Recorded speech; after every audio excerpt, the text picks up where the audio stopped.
Terry McDade lived it, is here to tell about it, and just that tiny snippet, your candor, and your, I think your essential attitude in that recitation of your time that's really cool, man. Mm-hmm. That's really beautiful. It goes into it a little bit about how the war was changing, and this segment is called Turning Point. And certain things in combat will change your mind or become your turning point on your attitude about the war. How the war is being run, why it's going on, what the government is doing, what the military is doing. And some people, when they reach their turning point, we're all volunteers. All combat air crew are volunteers. And some guys just said, that's it, I can't take it anymore, I'm done flying. And then my attitude changed towards, it goes into it in the segment rather than go into it here, but my attitude changed about the war and the way it was being run on what happened over a couple of issues. And the people that were in these units with us, the old guys were the pilots. They were 24, 25 years old. I went to Vietnam, I was 19 years old. I couldn't buy a beer in Hawaii when I went. I come back, I was 20 years old. Still couldn't buy a beer in Hawaii. I went back, I was 20 years old. I was home for 45 days. And I went back, I still couldn't buy a beer, and for another 6 months. And there was an incident took place about beer and this, and that's another story. But I celebrated my 20th and 21st birthday in country. And I watched the change so much over that time frame, not only in myself, but in the people I was with and the people at home. And what was reported to us in Vietnam was different at times than what was reported in the United States.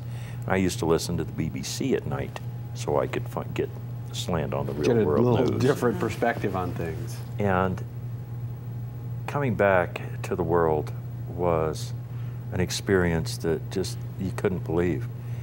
The anti-war sentiment was so strong. And after I got out in 1971, when you would go apply for a job, first thing they'd do was ask you if you were a Vietnam vet. And if you said yes, the next question was, are you a drug addict? And because that was at the time frame that it was coming out about drug usage in Vietnam, which was there. You can't lie about it, it was there. And the change in me, there was nobody wanted to talk about it, nobody wanted to hear about it. You didn't fight in a real war. Your dad, your uncles, everybody else fought in real wars. So there was no support group for you other than the Marines you come back with to sit in a bar in the club and get drunk and try to talk about it, but there was no support. Well, and it occurs to me that if there's some small recompense for that horrible disservice to all of you who served, it's that we have beautiful works like this that in a day and age when people understand more and understand the mistakes that were made in disseminating information, that I'm grateful to you, sir, for telling your story on camera. Had to have been really hard, but I know that I speak for a lot of people when I say that it is continuing invaluable service to our country and to each of us individually. Sally, thank you for your work. You're welcome. It's hard work, yeah. Making films. I've seen it close enough. I do this silly little thing, live television, that is so effortless by comparison, and so thank you for that hard work. Tell folks the details on watching the show.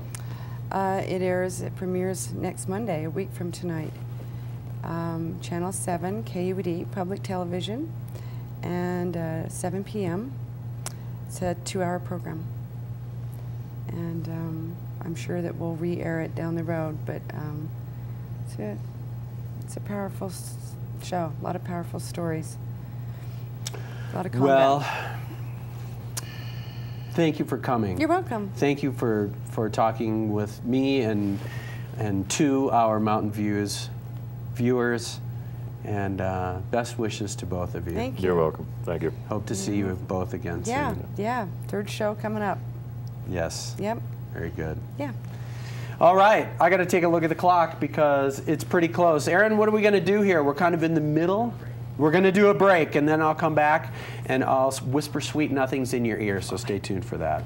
Oh.